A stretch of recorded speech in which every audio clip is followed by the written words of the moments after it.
আবির্ভাব তিথি। তিনি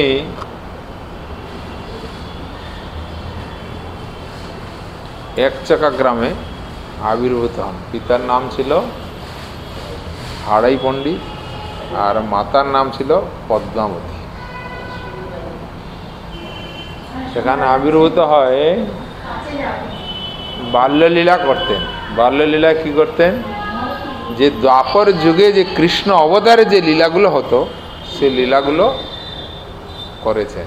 যেরকম ত্রেতয়া যুগে রাম অবতার প্রভু রামচন্দ্র অবতারের লক্ষণ সেজে লক্ষণে যেরকম শক্তিভেদ হয়েছিলেন সেভাবে মূর্ছাগত হয়ে পড়ে আছেন।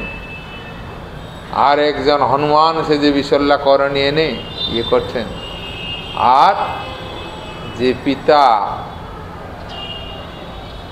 মাতা খুব যে মূর্ছাগত প্রায় দেখে তিনি বড় ইয়ে হয়েছিলেন যে ছেলের কি হলো, সেইটা যে অভিনয় সেটা তার মাতা পিতা জানতেন না।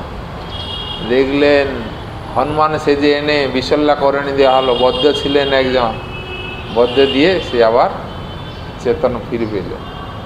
যে দ্বাপর লীলায় রাম ত্রেতয়া লীলা যেসব ইয়ে ছিল সে লীলাগুলো স্বয়ং নিত্যানন্দ প্রভু এইসব বাল্য অবস্থায় করেছে।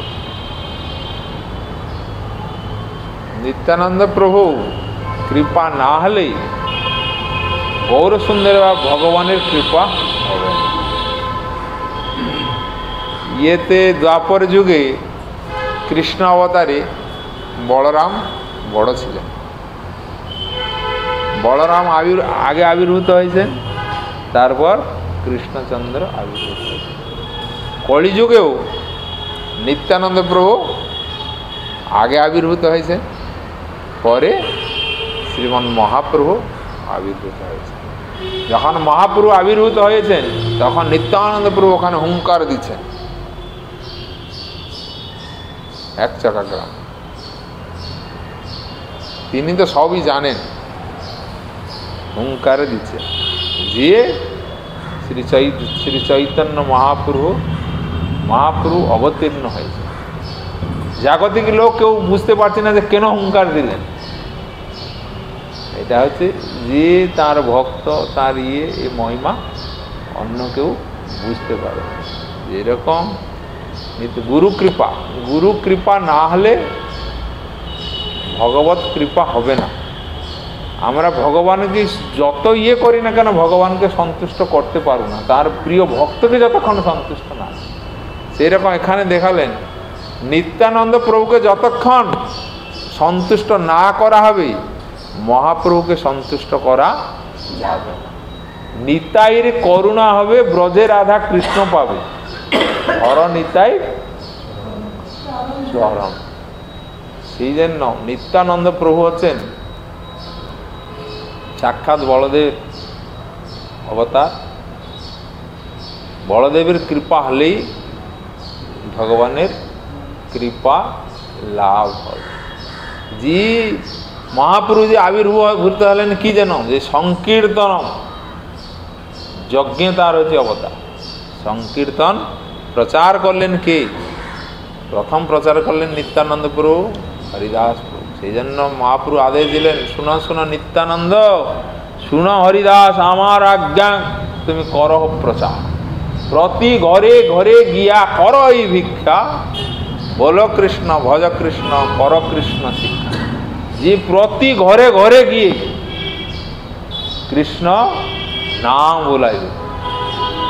যে সংকীর্তন এর সেনাপতি হলেন, প্রধান সেনাপতি হলেন নিত্যানন্দ প্রভু। নিত্যানন্দ প্রভুকে দিয়ে সংকীর্তন নাম প্রচার করলেন হরিদাস প্রভু।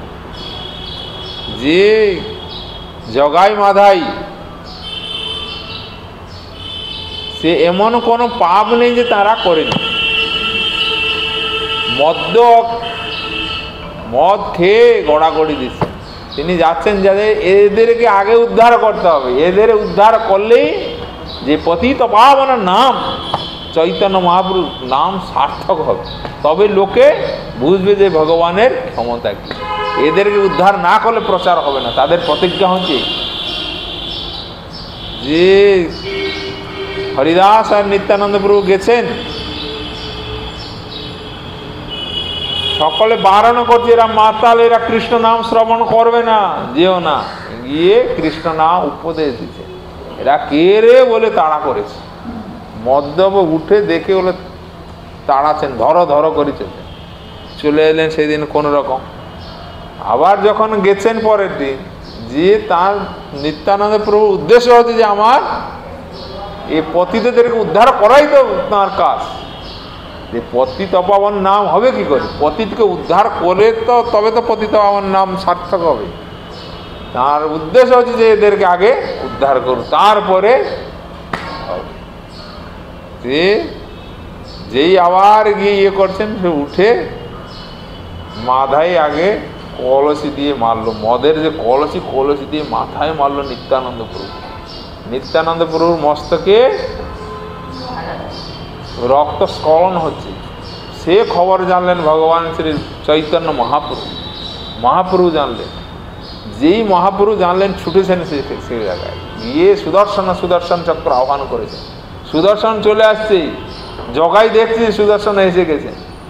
যে তখন নিত্যানন্দ প্রভু বলছেন, প্রভু তোমার প্রতিজ্ঞা না যে কলিযুগে তুমি অস্ত্র ধারণ করবে না, তোমার অস্ত্র হচ্ছে নাম যজ্ঞ অস্ত্র, নাম সংকীর্তন যজ্ঞ দ্বারাই তুমি সকলকে নিস্তার করবে। সুদর্শন চক্রকে তখন সুদর্শন চক্র চলে গেলেন। প্রভু নিত্যানন্দ প্রভুর প্রথম কৃপা হয়েছে, মহাপ্রভু কৃপা হতে বাধ্য।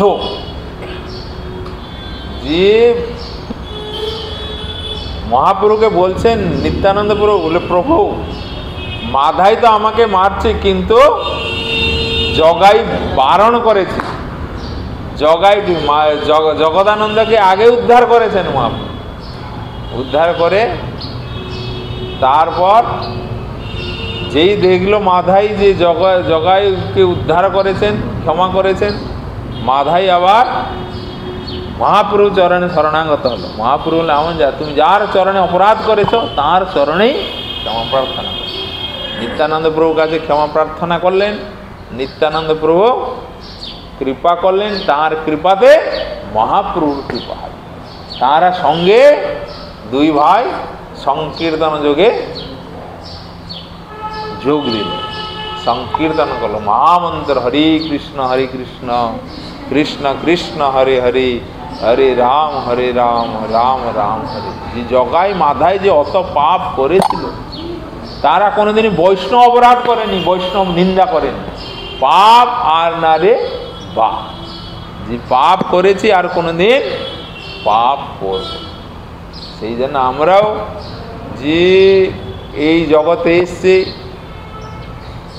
গুরু গ্রহণ করেছি, যে যা পাপ করেছি আর যদি না করি তাহলে ভগবান গুরু বৈষ্ণব আমাদের উপরে কৃপা করেন। যদি বারবার পাপ করে থাকি তাহলে ভগবান গুরু বৈষ্ণব কৃপা করবে না। আমরা যদি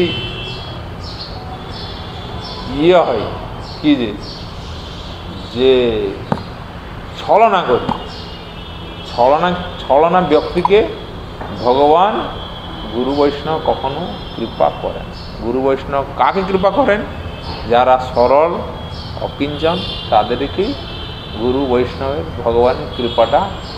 আর আমরা যদি সরলতা না হই, কাপট্য রহিত করি, তাহলে কৃপাটা পাব না। সেই জন্য জগাই মাধাই আর কোনো, তারা এমন পাপ করেছে যে চিত্রগুপ্তের বংশধর যদি লেখে, সে লেখা শেষ করতে পারে, অত পাপ। যে তারা ব্রাহ্মণ ঘরের সন্তান, ব্রাহ্মণ হয়ে কি না কাজ করেছে, অখাদ্য কুখাদ্য খেয়েছি, যা এমন নেই যে কোনো পাপ করে। তারা নিত্যানন্দ প্রভু কৃপাতে তারা উদ্ধার লাভ করে, পরম ভক্ত হয়েছে, হরি সংকীর্তনে যোগ দিয়ে। এইটাই ভগবানের করুণা, যে পদ যে সেই জন্য তো পতিত পাবন, যে পতিত ব্যক্তিকে উদ্ধার করার নাম হচ্ছে ভগবানের কাজ। যারা শুদ্ধ তারা তো শুদ্ধই থাকবে, যারা অশুদ্ধ ব্যক্তিকে শুদ্ধ করাই ভগবান আর গুরু বৈষ্ণবের কাজ। তারা কেন আসেন? যে জগৎ জীবকে উদ্ধার করার জন্য, তাদের কল্যাণ করার জন্য, তাদের অন্য কোনো কাজ নেই। এই গুরুপাদ পদ্ম কেন আসেন? যে আমাদের মতো বদ্ধজীবীকে উদ্ধার করার জন্য। তাই এই জগতে তার আসা কোনো প্রয়োজন নেই, তার কি আমাদের মতো নাই। সেই জন্য তারা যদি কৃপা করেন তবে ভগবানের কৃপা হবে। নিত্যানন্দ প্রভু বড় দয়াময়। এক সময় মহাপ্রভুর নির্দেশ থাকতো তুমি পুরী আসবে না, তোমার দায়িত্ব রাঢ় দেশে প্রচার করা। কিন্তু নিত্যানন্দ প্রভু প্রত্যেক বছরেই রথযাত্রা যেত। কেন? নিষেধ করা সত্ত্বেও ভগবানের বাহ্যিক দিকে দেখা যাচ্ছে যে ভগবানের আদেশটা পালন হচ্ছে না, কিন্তু আবার দিয়ে দেখছেন যে আমাকে তাহলে কত ভালোবাসেন নিত্যানন্দ, সেই জন্য আসেন বারবার।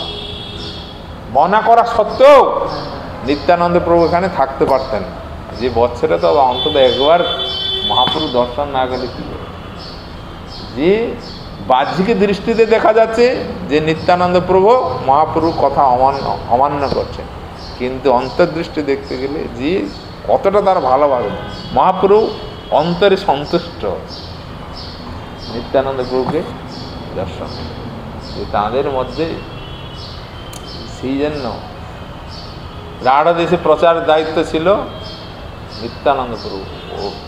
সেই জন্য বারণ ছিল তুমি পুরীতে আসবে না, তোমার কাজ করে। এক সময় বৃন্দাবন দাস ঠাকুর নিমন্ত্রণ করছেন নিত্যানন্দ প্রভুকে। নিমন্ত্রণ করার পরে নিত্যানন্দ প্রভু এসছেন, আসার পরে সেবা করেছেন। সেবা করার পরে হরিতুকি রেখেছেন, হরিতুকি হাতে দিয়েছেন। বলছে ত্যাগী হয়ে অত সঞ্চয়বৃত্তি, যে ত্যাগী হয়ে সঞ্চয় হরিতুকিটাও বন্ধ রেখেছ, তাহলে বৈষ্ণব হলে কতটা ত্যাগের প্রয়োজন। নিত্যানন্দ প্রভু এখানে কি শিক্ষা দিলেন? যে ত্যাগী হয়ে তুমি আবার হরিতুকি গুছিয়ে রেখেছ, এ তো সঞ্চয়বৃত্তি বৈষ্ণবের না। তাহলে যারা ত্যাগী হয় তাহলে কতটা ত্যাগ স্বীকার করতে হয় সেইটাই দেখালে। তো অর্থ এগুলো তো